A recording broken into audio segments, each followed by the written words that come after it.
do you make of that? I think it's a trial balloon designed to test the resolve of the council, perhaps to create some division within the council. Remember, this is a council where 20 members of which we don't know the identity of have not been announced. It's not clear what the mandate of it is. It's not clear how far its support goes within the opposition. Gaddafi has customarily used such maneuvering tactics to essentially buy time, send the message that he can still take the initiative. And he has every interest to salvage what he can should he be forced to exit. It's too early to take it seriously. He will never come out and acknowledge it. Libya TV has denied the offer being made. Yes, that was what Libyan TV was saying today. And meanwhile, his forces continue to pound the cities of Misrata and Zawiya and try to retake Ras Lanuf. And let's not forget, this offer was made on Sunday when Gaddafi's forces seemed to be being pushed back. Now we have a different situation where the towns of Ras Lanuf and Zawiya are being bombed. Absolutely.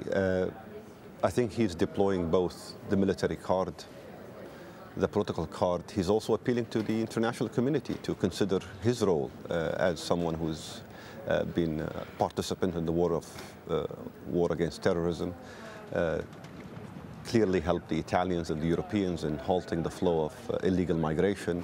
Those messages that also came out yesterday from Gaddafi in various interviews he gave. So all of this has to be taken in the context of tactics at the moment, driven by events on the ground and events coming from the outside world as well. Can he make a deal? Can the National Council offer him immunity from prosecution, given that abuses in Libya are going to be referred to the International Criminal Court? That is precisely the challenge. I think the Libyan National Council will probably discuss the contours, the parameters of a deal that forces him or allows him to exit the country. But it has to happen quickly, and it has to happen with the view that it ends the violence and it gives the country a chance of avoiding potential civil war should this conflict become protracted.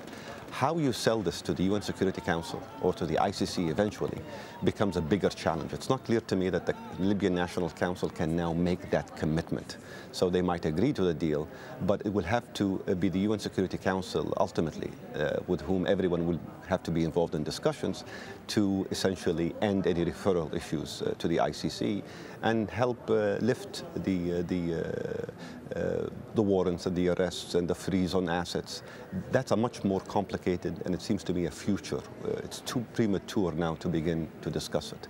But if the deal has minimal conditions in it, allows him to exit quickly, ends bloodshed, and forces his military commanders to step down, I think that would be attractive, and the Libyan public, in the interest of their country, will buy it, by and large. Okay, Tarek, thank you very much indeed for that. Tarek Yusuf there. Let's cross to Benghazi, where our correspondent Hoda Abdul Hamid is live for us. Hoda, first of all, what have you heard about this deal? Because you're in the town where the National Council is based. What have they said about it?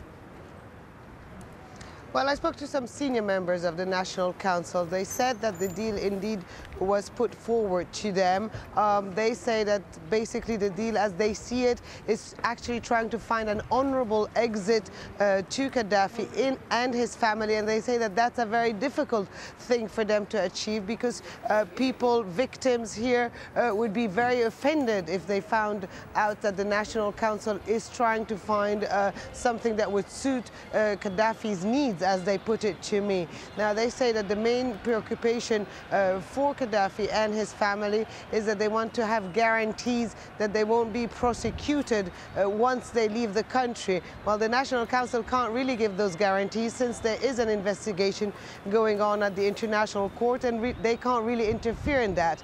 Another point is that Gaddafi and his family wanted to take some of the money with them. That's another issue that is very difficult for the National Council to agree on, because there's a belief here that most of the money that the family has amassed over all these years is actually money that belongs to the Libyan people. So certainly a lot of very difficult issues for them. They do say that they may consider some of the demands if he first leaves, and then after that they may consider. So they, I think, want to put the ball back into Gaddafi's court, saying, you first show us that you're actually leaving, you leave, you take your family with you, and then we can see what happens next.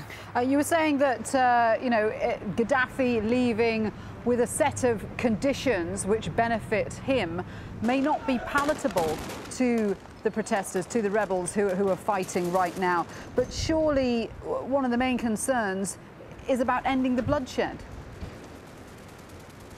Well, it is a very difficult situation for the National Council because, yes, they have to end the bloodshed. And what we've seen over the last 48 hours, meaning the advance of the Gaddafi forces towards Ras Lanuf, and really the violence with which they attack the rebels is also a wake-up call for this side. They do realize that, yes, they had advanced quite easily, but there's a limit to their strength, that anywhere coming closer to certain things will become much, much more difficult, and the uprising can really take another turn.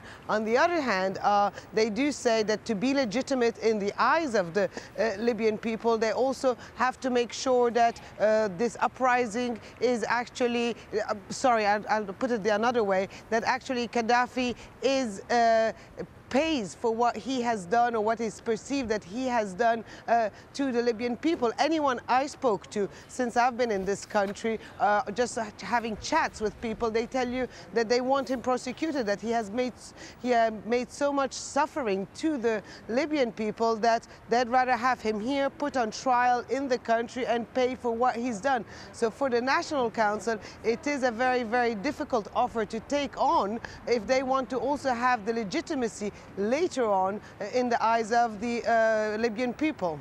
Yeah, a complicated situation. Hoda, thanks for that. Hoda Abdul Hamid in Benghazi there. Well, as those internal diplomatic moves are afoot, we're hearing reports that the western town of AlJazeera is completely surrounded now by pro-Gaddafi forces. Tony Bertley has more on the rebels' campaign from Bin Jawad in the east. In the shifting sands of north-central Libya, the confusion of conflict is sweeping through the rebellion, where it has reached and where it is going. The mass build-up of men and heavy weapons continues from the rebel side, and men of all ages and from all backgrounds have answered the call to arms. The new front line is near here in the small town of Bin Jawad, where the momentum of the rebel advance has been halted by Gaddafi's forces. They stay in the house and take all the families in front of them and start to shoot us. So that make us get behind a little. But we can't shoot, because if we shoot, it's a random. If we shoot, we may kill some of the families. But it's an unpredictable area where accurate information is scarce. Territory is changing hands frequently, and the threat of infiltration and counterattack is high. The speed and relative ease it took the rebels to reach her has taken everyone by surprise. Gaddafi's hardcore, well-trained units are about 180 kilometres down this road. They are said to be equipped with a vast array of high-tech weaponry, and those with military knowledge are wondering when and not if they're going to use it. Gaddafi forces have been spotted in the area, and although opposition fighters seem unfazed, locals are aware of what lies ahead.